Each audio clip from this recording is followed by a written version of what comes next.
nice to meet you. Hello, thanks very much. It's a pleasure. We met in the Man City Stadium before. Yeah, we met everywhere. Yeah, actually. And as I told you, Korean fans respect you a lot.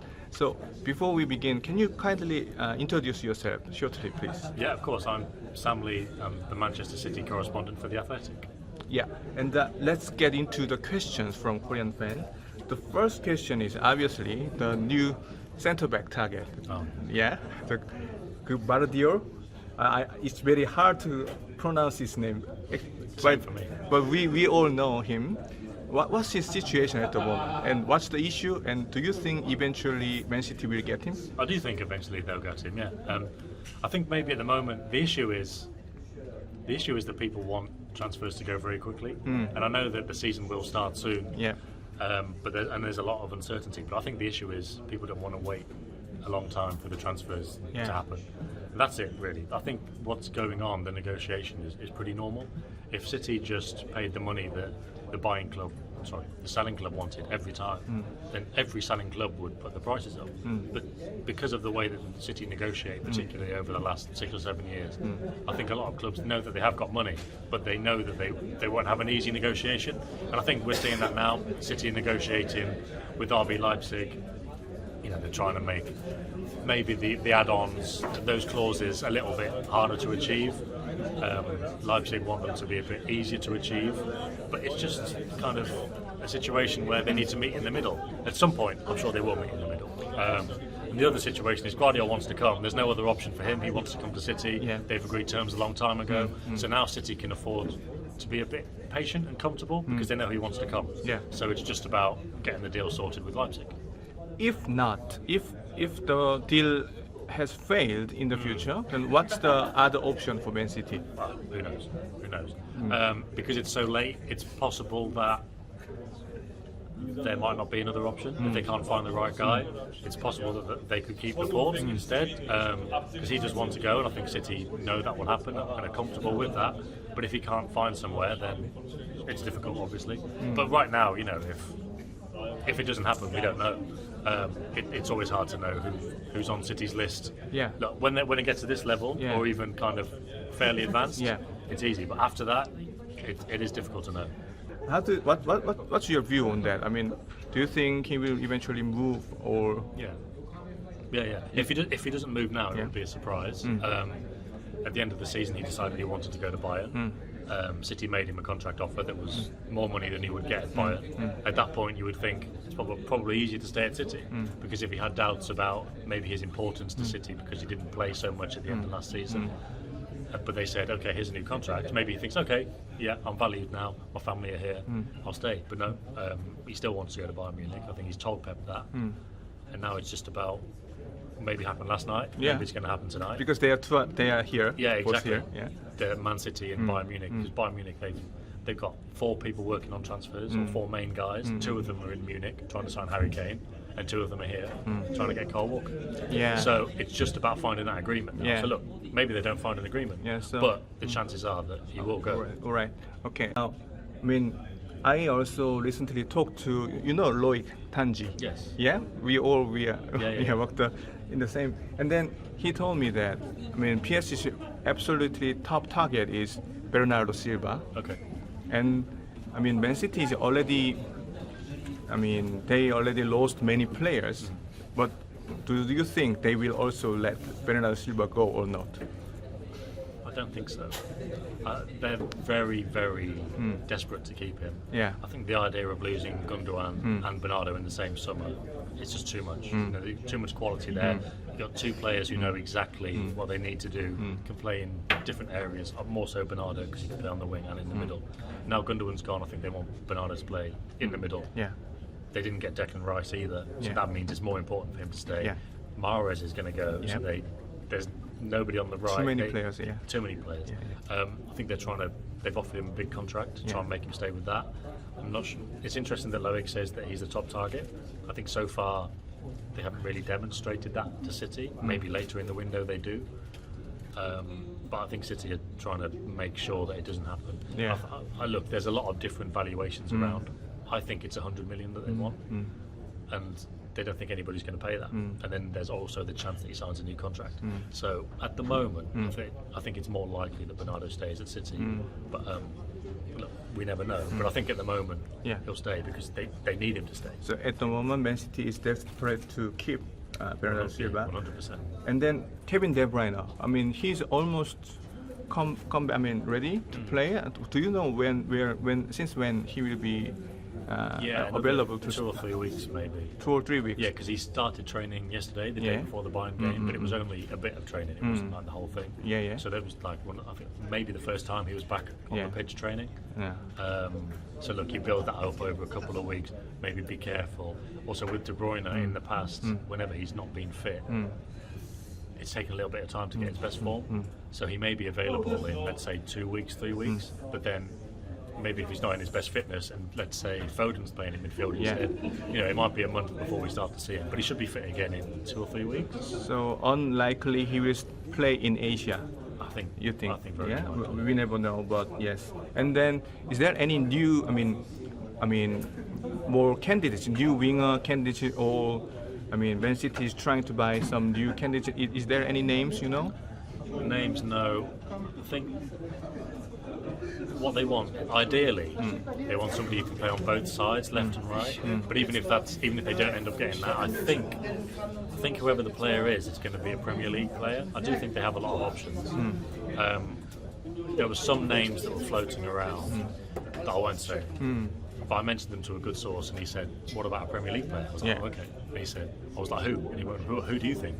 So I actually said, "Elise, Michael Elise." And he went, "He's a good player, but there's 2 or 3 like that." And then obviously at the weekend, Elise was reported as a target. But all I know is there was apparently 2 or 3 in total. So that's all I know. I do expect once the Mahrez thing happens, and obviously at the moment it's been a bit slower than we expected, then the replacement thing will accelerate. But as far as I know, it would be a Premier League player that they were looking at. But there have been a few options. But Mahrez you think Mahrez will be gone, right? Should be. I mean, look, he's not here, and that says everything. He's not here. City were happy to say it's because he's doing that. He's going to do the transfer. Just one more name about transfer, Cancelo. Yeah. We are here, Man City and Bayern, and then also there is Cancelo. How do you think Cancelo will leave or stay in Man City next season? I think City want him to leave or would be very happy for him to leave. There's no plan at the moment, or 2 weeks ago there wasn't a plan. I don't know if it's changed. I don't think so. Basically, the way that things ended in January with Pep and Cancelo, I just don't think it's a plan at all for him to be around next season. So in that sense, I think he'll leave. But where's he going to go? He's a 60-70 million pound player. Nobody has shown any interest in paying that. There was a story, I don't know if it's true, that his agent George Mendes offered him to clubs in Saudi Arabia, and they said no. Now, what I would say about that is, I think it's interesting that so far this summer, no Saudi Arabian club has tried to buy him because he would be a very good player and he's obviously on the market. But the fact that they haven't kind of suggests that story is true.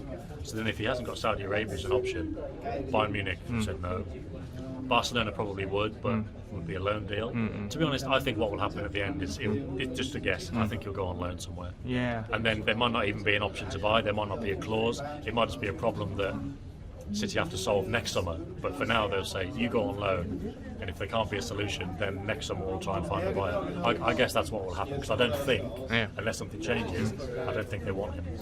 Leo leaves, and he left because of, I think they said, personal problems. And I think, there is genuinely a reason to leave. But maybe if he goes to another club, maybe City have to pay. Ultimately, City will pay.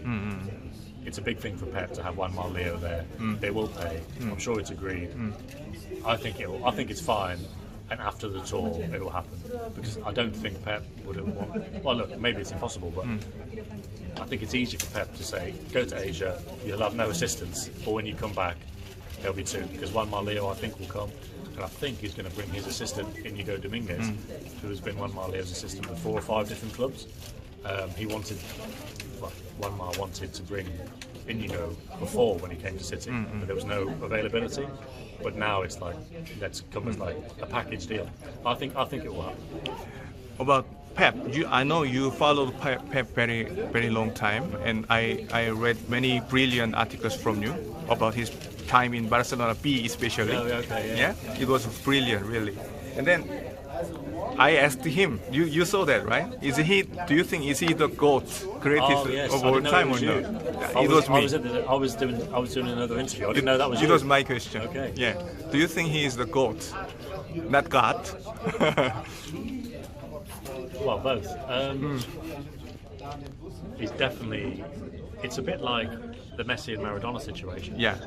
Because, like, for my generation, I can say easy Messi. But obviously, Maradona was so good, and for older than my generation, it's difficult to say. So, of all time, it's difficult, but I think he's definitely up there. Because of the amount that he wins, the way that he plays football, the intensity of it, the ability to do it in different countries. I'm not going to go into the whole thing about people saying he should manage lower down, because you can still value a coach for their work at top clubs. But I'm sure the City fans know that, so I'm not going to waste any time. He is one of the best of all time, maybe the best. I'm just trying to think through history.